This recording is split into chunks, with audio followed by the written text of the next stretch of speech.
जय भारत साथियों, मैं आरपी भारती। आज बदायूं के ग्राम सभा जिनौरा और सिंधौरा में उपस्थित हूँ और यहाँ पे साक्या फैमिली या साक्या परिवार में आकर के मिल करके बड़ी खुशी की अनुभूति हो रही है और सभी जो है सम्मानित पिता तुल्य बुजुर्ग युवा साथियों, माताओं, बहनों ने हमारी बात को बहुत अच्छे से सुना, समझा, जाना और विश्वास भी जताया। तो मीटिंग तो अभी ख़त्म हो चुकी है। फिलहाल जो मैंने आपको बताया है कि हमारा प्रोजेक्ट है प्रधानी से लेकर राजधानी तक का, तो उस प्रधानी से लेकर राजधानी तक के प्रोग्राम में सबसे पहला स्टेप ये है कि हम ग्राम सभा लेवल पे कार्यकारिणी का गठन कर रहे हैं। तो अभी तक हम बदायूं में घूम रहे थे लेकिन कार्यकारिणी का गठन नहीं कर रहे थे, लेकिन लगातार लोगों के इंटरेस्ट को बढ़ते देखते हुए हमने कहा लगे हाथ ही कार्यकारिणी का गठन भी कर लिया जाए तो कहीं ना कहीं एक पंथ दो काज हो जाएगा। इसी के चलते इस ग्राम सभा में हमने कार्यकारिणी का गठन आज हमारे पिता तुल्य बुजुर्गों के बीच में और युवा भाइयों के बीच में हमने इस कार्यकारिणी का गठन किया है। सबसे पहले मैं आपको बताना चाहूँगा, हमारे ग्राम सभा के जो प्रभारी हैं मिस्टर लेखराज साक्या जी, तो आपका बीआरपी परिवार में, भारतीय राष्ट्रीय पार्टी परिवार में स्वागत है। तो आप इस ग्राम सभा के प्रभारी बनाए गए हैं, आपको कैसा लग रहा है? पार्टी की विचारधारा कैसी लगी आपको? अच्छी लगी। क्यों अच्छी लगी? विचार अच्छे हैं। विचार अच्छे हैं? कैसे विचार अच्छे हैं? सीधे साधे यानी के जुड़ना चाहते हैं हम सम्राट अशोक के समान। सम्राट अशोक के समान जुड़ना चाहते हैं जी। तो आप पार्टी की जरूरत क्यों पड़ रही है? बिना पार्टी के आप नहीं काम कर पा रहे हैं आप? ना, पार्टी की जरूरत है हमें। तो अभी इकट्ठे होने की अभी सब बहुत पार्टियां आई हैं। हाँ। तो वो लोग इकट्ठे होने की बात नहीं कही है। हाँ, हम तो सब लोग इकट्ठे होना चाहते हैं। नहीं तो आप इकट्ठा होना चाहते तो आपके नेता भी तो इकट्ठा होना चाहिए। हाँ, तो नेता आपकी इकट्ठा क्यों हो रहे हैं? नहीं हो रहे हैं। नेता जब हम इकट्ठे होंगे तो नेता भी इकट्ठे होंगे। हाँ, ये बात आपने बिल्कुल सही कही, बहुत सही। तो आप क्या संदेश देना चाहते हैं, मतलब बीआरपी पार्टी के बारे में पूरे देश वालों को? हमारा विचार ये है कि सत्य रहो, सत्य से बोलो। वाह, सत्य का काम करो। हाँ, जो भी काम करो सत्य का काम करो। जी जी, बहुत बहुत धन्यवाद दादा जी। और साथियों, हमारे बीच में हैं संयोजक महोदय माननीय राजपाल साक्या जी, जो बहुत अनुभवी हैं और ग्राम सभा से हैं और बहुत कुछ नॉलेज है, काफी देर से ये सुन रहे हैं। अब हम सर को सुनना चाहेंगे। तो सर, आप बताएं कैसा अनुभव कर रहे हैं पार्टी में जुड़ करके आप? सही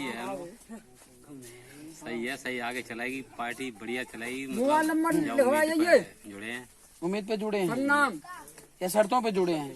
हाँ, शर्तों पे जुड़े हैं। क्या शर्त है? शर्त मतलब सत्ता। हमसे क्या शर्त लेना चाहते हैं? क्या आप चाहते हैं कि भैया आप तो अपना विश्वास मुझे दे रहे हो, लेकिन हम पर कैसे विश्वास कर रहे हो? तुम पर विश्वास तो मतलब आगे सत्य आवे तब देखेंगे। विश्वास मतलब है तो अच्छा, अभी आप जो है सत्य मान करके, विश्वास मान के आप साथ देना चाहते हैं। हाँ। और बाकी पार्टी की विचारधारा कैसी लगी?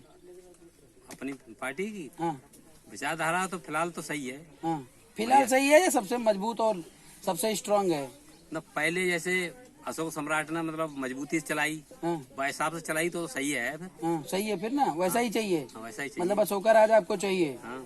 चलिए, बहुत बहुत धन्यवाद। तो देश के नागरिकों को कुछ संदेश देना चाहेंगे समस्याओं को लेकर के या देश के बारे में? देश तो मतलब सही है, चलना चाहिए, सब एक समान मतलब चलना चाहिए, या मान लो भेदभाव नहीं होना चाहिए। भेदभाव नहीं होना चाहिए। तो आप अपनी जातियों को बढ़ाना चाहते हो, सबको बढ़ाना चाहते हो? सभी जातियां मतलब सक्षम रहे। अच्छा, सक्षम रहे। हाँ। मतलब मिलजुल कर भाईचारा के साथ हम लोग काम करें। बिल्कुल सही है। चलिए, बहुत बहुत धन्यवाद। इसी के साथ हमारे बीच में है हमारे संरक्षक महोदय सेवाराम साक्या जी। कहाँ पे हैं? सेवाराम आ गया। अच्छा, चलिए, तब तक आते हैं। और दूसरे हमारे जो है सलाहकार महोदय है माननीय ओम राय साक्या जी। सर, आप कैसा फील कर रहे हैं? पार्टी में आपका स्वागत है। बहुत बढ़िया। और ये पद और बड़ी जिम्मेदारी लेने के लिए मैं आपका तहे दिल से आभार व्यक्त करता हूँ। तो पार्टी की विचारधारा कैसी लगी आपको? बहुत बढ़िया। कैसे बढ़िया है, थोड़ा बताइए हमारे दर्शकों को। हम तो ये चाह रहे हैं कि मतलब जो राज अशोक सम्राट ने किया है हाँ वो ही राज आना चाहिए। हाँ और जितना मौर्य वंश है, हाँ अगर हम अशोक सम्राट से पैदा है, हाँ, उसे सब जुड़ना चाहिए। हम इकट्ठे हो जाना चाहिए। उसे सब जुड़ना चाहिए। नहीं तो आप ऐसा क्यों कह रहे हो कि सब लोग सम्राट अशोक को ही मान लें? हम तो मान लो उनका राज से अच्छा कोई राज ही ना मिले। हाँ ये बात है ना कि उनकी राज से अच्छा कोई राज है ही नहीं है, कोई राज ही ना, क्योंकि लास्ट मार्ग वही है। सब बेईमानी धमपटी के आए तो ले गए। हाँ, लूट रहे हैं। सोने की चिड़िया जब ही बनाई जब अशोक सम्राट को राज तो जाए, कोई ऐसी पार्टी है जो सोने चिड़िया के लिए लड़ रही कोई है? पार्टी ना दिखाई रही। अच्छा, तो लास्ट मोमेंट में आप बीआरपी के साथ दे रहे हैं हाँ दे रहे हैं, हर स्तर पे। लेके हाँ। चलिए बहुत बहुत धन्यवाद आपको। और साथियों इसी के साथ हमारे बीच में कहाँ है भैया, इधर आ जाओ, तुम इधर बैठ जाओ, इधर आ जाओ सामने। युवा साथियों को हम बड़ी जिम्मेदारी दे रहे हैं इस देश की, और ग्राम सभा अध्यक्ष के रूप में मिस्टर मोरपाल साकिया जी को ये जिम्मेदारी दी गई है। मोरपाल साकिया जी, कैसा अनुभव कर रहे हैं आप अध्यक्ष बनकर? क्या काम करते हैं आप? मैं राजगिरी का काम करता हूँ। आप देख रहे हैं साथियों, एक राजगिरी को भी हम लोग क्या बनाना चाहते हैं, देश का हुक्मरान बनाना चाहते हैं। तो हाँ बताइए, कितना कमा लेते हैं आप डेली के? मैं दिन भर में 500 रुपये कमाता हूँ। 500 रुपये कमाते हैं, तो मतलब 5 से 15,000 रुपये कमा रहे हैं। घर परिवार बढ़िया चल रहा है? बढ़िया चल रहा है। चलिए बहुत बढ़िया। तो आपके गांव में क्या क्या समस्याएं हैं, कुछ बताइए जरा। समस्या है यहाँ, सभी की समस्या आई है। आप आए थे, ये रोड है, ये कच्चा है हमारे। हाँ तो मैं देख रहा था गंगा में नहीं बह रही हैं। हाँ, ऐसे ही यमुना बहती रहती है। वैसे सामाजिक समस्याएं क्या है? सामाजिक समस्या आई आपने है अभी तक प्रधानी लड़ी या कोई आपका बंदा लड़ा? ना, हमारे दादाजी रह चुके हैं। अच्छा, आप दादाजी रह चुके हैं, तो आपको भी बनने की इच्छा है? बनने की इच्छा है, लेकिन मगर क्यों बनना चाहते हैं? अब यहाँ ऐसा पे बहुत बनता है क्या? हमारे यहाँ से कोई है नहीं। अब कौन नहीं है मतलब? प्रधान अपने दूसरे गाँव से है। दूसरे गांव से है, तो उनसे संतुष्ट हो कि नहीं हो? संतुष्ट क्या होना पड़ेगा। होना पड़ेगा, मतलब मजबूरी है, मजबूरी है, मतलब गुलामी कर रहे हो। गुलामी है। क्यों, अब वाह, आप देख क्या रहे बात हैं इधर सीसी नहीं है, नहीं कोई रोड, नहीं कोई रोड है। आप प्रधान हो जाएंगे तो कैसे सबके साथ व्यवहार तो करेंगे? अपने साथ तो सबका विकास एक ही होगा। हाँ, सबका विकास सबका साथ। सबका साथ। मोदी वाले फंडे पे? हाँ, हैं? हाँ, सब एक ही साथ। मोदी वाले फंडे सबको पे एक समझेंगे वैसे। मोदी ने देश को बेच लिया है। ना, बेचेंगे क्यों? अपनी धरती माता समझे से। तो हम समझ रहे हैं ना, लेकिन मोदी की बात आप कर रहे हैं ना। फार्मूला ये है कि आपका सर्वलोक हित का जो नारा है वो मोदी ने चुरा लिया है। तो आपको सबका साथ सबका विकास नहीं बोलना है, आपको सर्वलोक हित से बढ़कर दूसरा कोई कार्य नहीं, इस पर काम करना है। समझ गए ना? और उसने कहा लेकिन किया नहीं। समझ रहे हैं नहीं समझ रहे हैं? तो कैसा अनुभव कर रहे हैं आप जो पार्टी के यहाँ ग्राम सभा अध्यक्ष बन करके? जो हमारी पार्टी ये है नहीं, ये सही है। फिर भी ये समझाया, वो सही समझाया।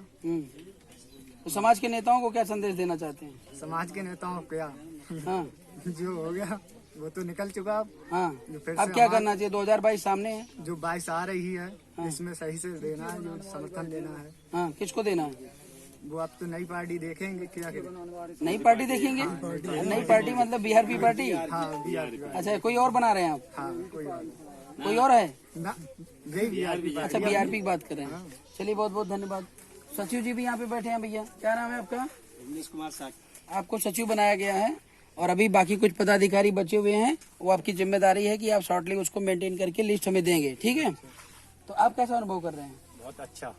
तो क्या चाहते हैं आप, किस प्रकार का बदलाव चाहते हैं? हम तो ये चाहते हैं कि राजा अशोक के जमाने में जितने कानून व्यवस्था लागू थे वो सभी संविधान फिर से भारत देश में लागू हो। आपके इस जिले में पढ़ाई लिखाई का क्या माहौल है? सबसे बदायूं जिला शिक्षा में सबसे पिछड़ा हुआ है। सबसे पिछड़ा हुआ है। हाँ, क्योंकि यहाँ स्कूल कॉलेज का सबसे बहुत कम विकास है।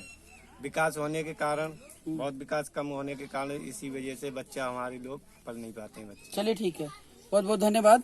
तो साथियों मैं आपको ये बताना चाह रहा था कि बदायूं में एजुकेशन व्यवस्था जो है सबसे निचले पावदान पर, निचले पावदान इन द सेंस कि बच्चे जो है 10वीं तक पढ़ पा रहे हैं, 8वीं तक। मेरे पास बहुत सारे बच्चों ने सदस्यता ली है। मैंने उनको देखा क्या है कि देखने में बड़े स्मार्ट, बड़े हैंडसम बच्चे हैं, लेकिन उनकी एजुकेशन पे जाते हैं तो 8वीं, 7वीं, 9वीं, 10वीं तक सीमित हो जाता है। इसका मेन कारण है कि सरकार जो है आपको किसी भी तरीके से ना तो एजुकेटेड बनाना चाहती है, ना आपकी समस्या का समाधान करना चाहती है। वो ये चाहती है कि आप जमीन में रहो और हर तरीके से जो है आप परेशान और पीड़ित रहो, लेकिन वोट के मामले में आपका एक वोट जो है वही मतलब बड़े नेता के बराबर भी आपका वोट है और उनका भी वोट है। यही है, तो सिर्फ वोट से उनको मतलब है और बाकी आपकी समस्या से कोई मतलब नहीं है।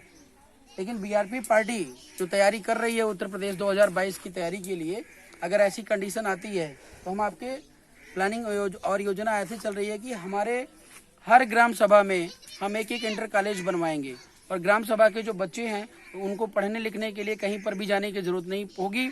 और एजुकेशन में किसी प्रकार की कोई शिकायत नहीं होगी, पूरी की पूरी वीआईपी कल्चर मेंटेन होगा। बहुत बहुत धन्यवाद साथियों।